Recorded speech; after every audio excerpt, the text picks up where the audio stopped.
nous tenons à remercier les autorités de l'université et tous les enseignants-chercheurs pour le fait d'avoir initié cette semaine scientifique.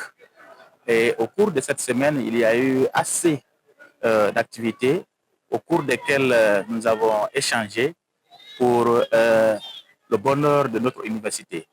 À cet effet, au cours de cette semaine scientifique, des activités importantes parmi lesquelles il faut citer l'animation qui a été effectuée par le professeur Fodé Abba Cissé sur le lien entre la formation, la recherche fondamentale et la recherche appliquée.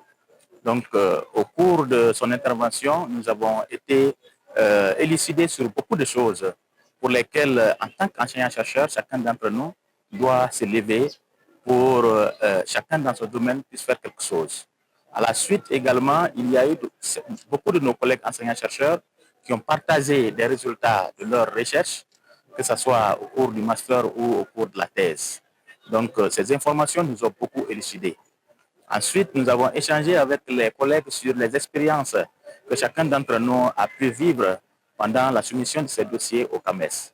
Donc, globalement, nous disons que nous sortons de cette salle très, très réconfortés parce que chacun d'entre nous, dans son domaine, a pu donner ce qu'il connaît au moins à ses collègues et chaque collègue est au moins plus informé sur ce qu'il va faire.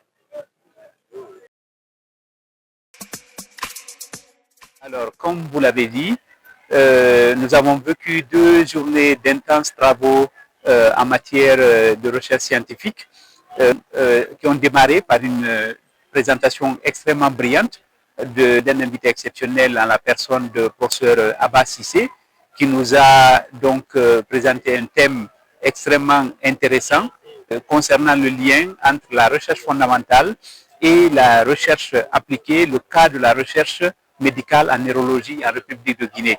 Donc, ça a été une présentation très instructive, inspirante aussi pour les jeunes chercheurs que nous avons à l'université. C'était aussi un des buts, en plus donc de l'aspect un peu culture générale qui est essentiel pour les anciens chercheurs que nous sommes, au-delà de nos domaines respectifs dans lesquels nous développons une expertise, d'avoir une connaissance scientifique quand même à minima pour essayer de tenir en fait des discussions dans des domaines qui ne sont pas forcément les nôtres.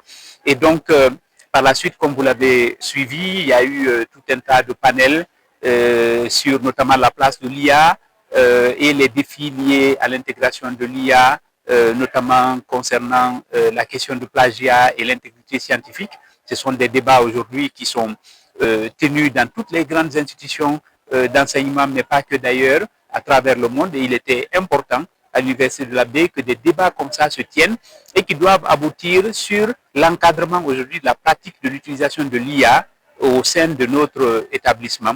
Et nous avons aussi eu droit à un panel donc animé par monsieur le vice-recteur chargé des études et le doyen de la faculté des sciences et techniques autour donc, du processus CAMES, qui est, comme vous le savez, le processus qui régit la qualité à l'enseignement et à la recherche dans l'espace CAMES, donc constitué de 16 pays, comme nous l'avons appris par nos panélistes, et une série de présentations d'articles scientifiques de nos anciens chercheurs. Ce qui traduit quoi aussi, parce que ce sont des activités qui, il y a 2 ans, n'existaient pas à l'Université de la Baie pour la simple raison que, au niveau de la recherche, nous étions encore au balbutiement. Et cette activité vient couronner donc une série de présentations lors de séminaires doctoraux que nous avons organisés tout le long de l'année, tous les samedis. Les enseignants-chercheurs en formation, en thèse ou qui sont en postdoc ont eu à présenter leurs travaux dans la salle de séminaire dédiée,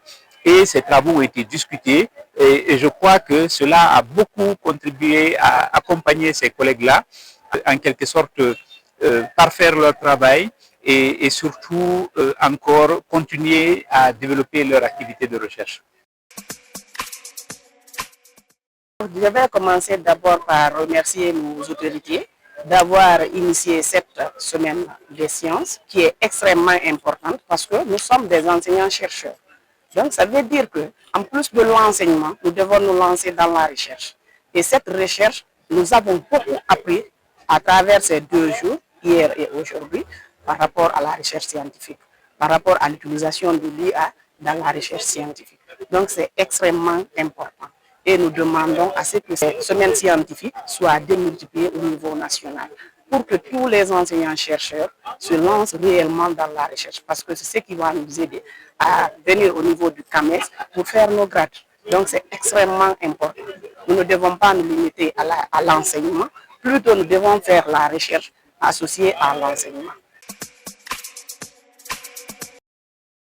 Je vous ai présenté un résumé de mes travaux de recherche intitulé Évaluation de performance des institutions publiques en Afrique de l'Ouest, notamment le cas du Sénégal, le port, le cas du Bénin, l'université, également Sénégal, l'ICAD. Donc, nous avons utilisé des modèles mathématiques pour évaluer la performance. En question de l'efficience, quand on parle de l'efficience, c'est le rapport entre les ressources utilisées et les objectifs obtenus. On dit l'efficacité. On fait le rapport sur le résultat et les objectifs fixés. Donc c'est sur ça que je présentais AI de base scientifique avec beaucoup de perspectives. L'intérêt du public, disons, c'est la mathématique appliquée. Donc nous avons présenté bien évidemment des modèles mathématiques, mais qui évaluent la performance des institutions. D'ailleurs, une étude de l'Université de la Baie est en cours.